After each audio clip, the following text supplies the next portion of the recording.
All right, I'm going to give you a quick crash course, and I'll send the gingerbread recipe and the royal icing recipe over afterwards.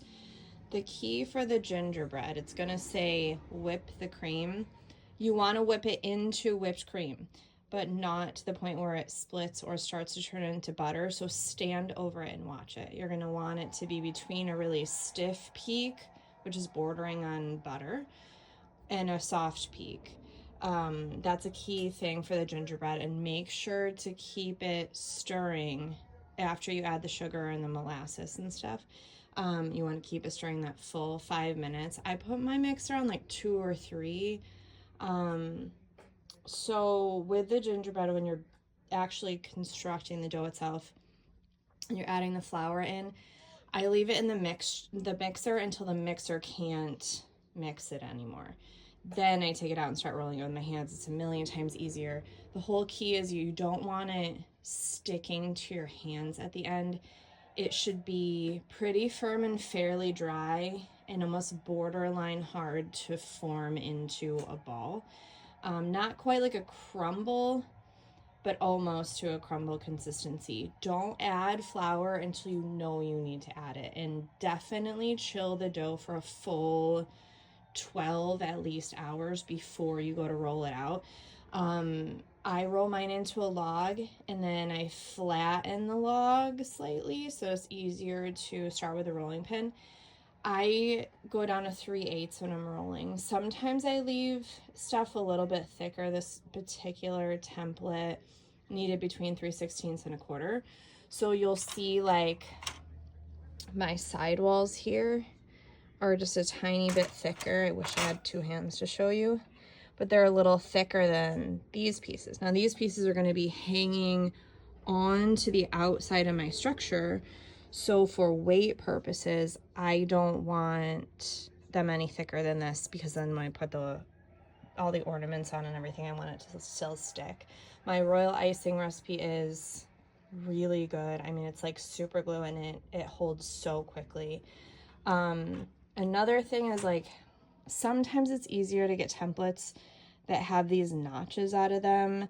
This is something I kind of constructed from multiple templates. Usually I make my own, but for time's sake this year with flipping Grandma and Grandpa's house, I didn't have time. So those are the things with the gingerbread itself. You also want to make sure it's chilled before you put it in the oven. So roll it out until it's the thinness that you need it to be. And sometimes I flour under and over. You don't necessarily have to if you don't want to. Another key is when you're about to put them in the oven, you brush them with water pretty thinly. That way you won't get like crispy, like this piece I forgot to brush. You'll see that I have crispy edges on the thinner parts. But like this one here, the color's consistent all the way around. So you want to chill the flat piece itself before you cut your shapes. Then cut your shapes, then put it back in either the fridge or the freezer. I put them in the freezer for 10 minutes. I just leave a sheet in there. I have multiple silicone mats, and then I just switch everything out as I'm going to keep everything going up. With the candy, definitely use Jolly Ranchers. You can use isomalt afterwards, like if you wanted to. It's kind of messy. You might burn yourself. Could really ruin everything. But most hard candies now have some sort of an artificial sweetener mixed into the sugar, and they don't melt clear anymore. They melt into like a cloudy mess. This piece here, I used Lifesavers and Jolly Ranchers, and it's a little difficult to tell, but the Jolly Rancher is the yellow, and it just looks like nasty mucus. It's sickening, depending on what kind of effect you want, though. So that's the gingerbread part. Trying to think. Oh, and when you're decorating, if you're finding it hard for the, like if you're doing like really delicate piping work like this, and it's not necessarily sticking to the cookie, dip your brush in a teeny bit of water and brush on really thin. Like you barely want to be able to tell that there's even water on it. It won't discolor the cookie or do anything crazy. So for the royal icing, you want it to have a sheen to it, like a French meringue, kind of. If it looks a little dull or it's starting to get like those alligator skin cracks in it when you pull your whisk up, just add a little bit more warm water. You want to make sure the water is always warm, but you want to get it to consistency where you can put a knife through it and that knife cut stays. Now, if you draw the knife through and you start to see little crack marks along the edges of it, you're still a little bit too dry. But again, it's dependent on what you're using it for. If you're using it to construct, it's okay if it's a little drier. For my royal icing, I use 1 whole bag of confectioner sugar. You want to do the meringue powder. Some people are kind of leery about it if you're eating it, but the chances of this having any kind of contamination are pretty much 0. 3 tablespoons of this, and then you're going to do 1/3 cup warm, really warm water, and then you'll add a tablespoon to that until you get the consistency that you want. So it could be 8 to 10 tablespoons of warm water until you get the consistency that you want. And what else do I have to tell you?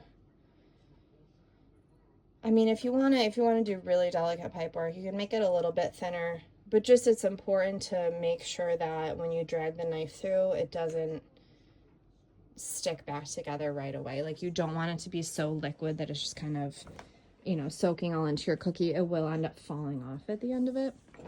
My dad's a freak about eggs, so he would never use the meringue powder, but it sticks so much better than not using it. I highly recommend it. I mean, think about when you get egg whites on your hands, like how sticky and disgusting that is. Like, it's a great bonding agent. If I think of anything else, I'll let you know, but thickness is key.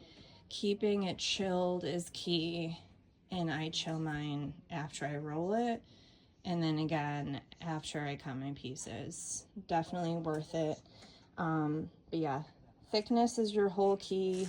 I would let them dry out for at least 12 hours after you bake them before you start decorating, and then that way all your moisture content should be out.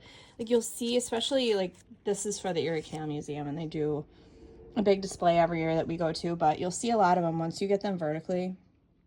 If your royal icing is in the exact right consistency, those sit in there for like 3 weeks, and like that strand of lights there will just fall off the side of your building.